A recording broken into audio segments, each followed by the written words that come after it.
প্রিয় সরকারি প্রাথমিক বিদ্যালয়ের শিক্ষকবৃন্দ, সবাইকে সালাম, শুভেচ্ছা ও অভিনন্দন জানিয়ে শুরু করছি আমাদের আজকের বিষয় বৃত্তি পরীক্ষা। আমাদের বৃত্তি পরীক্ষা সরকারি প্রাথমিক বিদ্যালয়ে আবারও চালু হচ্ছে। আমরা পঞ্চম শ্রেণীর শিক্ষার্থীদের বৃত্তি পরীক্ষার জন্য বাছাই করব আজকের ভিডিওতে। প্রিয় শিক্ষকবৃন্দ, আমরা মোবাইল বা কম্পিউটারের মাধ্যমে এই তথ্যটি সম্পন্ন করব। আমার কম্পিউটারে যেহেতু এটি শর্টকাটে সেভ করা আছে, আমি এখানে ক্লিক করে সরাসরি IPEMIS-এ লগ ইন করব। লগ ইন পেজে আসার পর আমি যেহেতু প্রধান শিক্ষকের নাম্বার দিয়ে লগ ইন করব, লগ ইন করে আমি শিক্ষার্থীর তথ্য জমা দিব। সেই জন্য আমার একটি প্রধান শিক্ষকের বা আপনারা যারা বিদ্যালয়ের দায়িত্বে আছেন, আপনার মোবাইল নাম্বারটি এবং পাসওয়ার্ড দিয়ে লগ ইন করবেন। আমি মোবাইল নাম্বার এবং পাসওয়ার্ড দিয়ে লগ ইন করছি।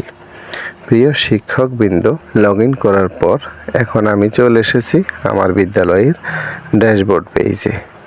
ড্যাশবোর্ডে আমার বিদ্যালয়ের ছবি দেখা যাচ্ছে এবং যাবতীয় তথ্যাবলী যা আমরা IPEMIS-এ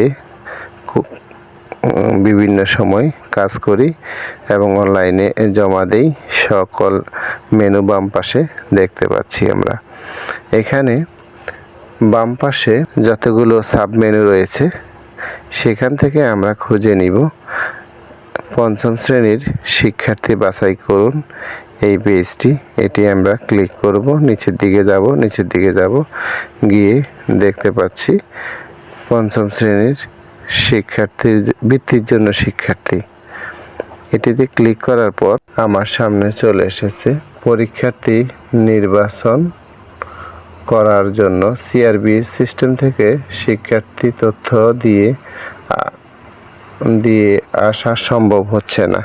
প্রিয় শিক্ষকবৃন্দ, এখনই সার্ভারটি সক্রিয় নয়, এখনও সার্ভারটি পরীক্ষামূলক সম্ভবত মেনু যুক্ত করেছে।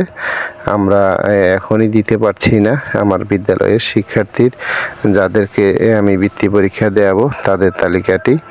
যেহেতু একটি সময় আমাদের সামনে আছে, আমরা আমাদের বিদ্যালয়ের পঞ্চম শ্রেণীর যাদেরকে দিয়ে আমি বৃত্তি দেয়ালে আমার বিদ্যালয়ের সম্মান বা আমার ভালো শিক্ষার্থীদেরকে আমি বাছাই করার একটু সুযোগ পেলাম।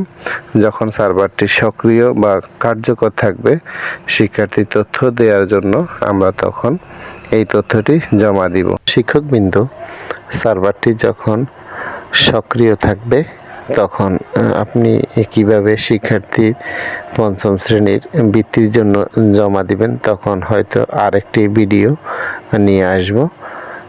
সেই পর্যন্ত সবাই ভালো থাকুন, সুস্থ থাকুন, নিরাপদ থাকুন। আসসালামু আলাইকুম।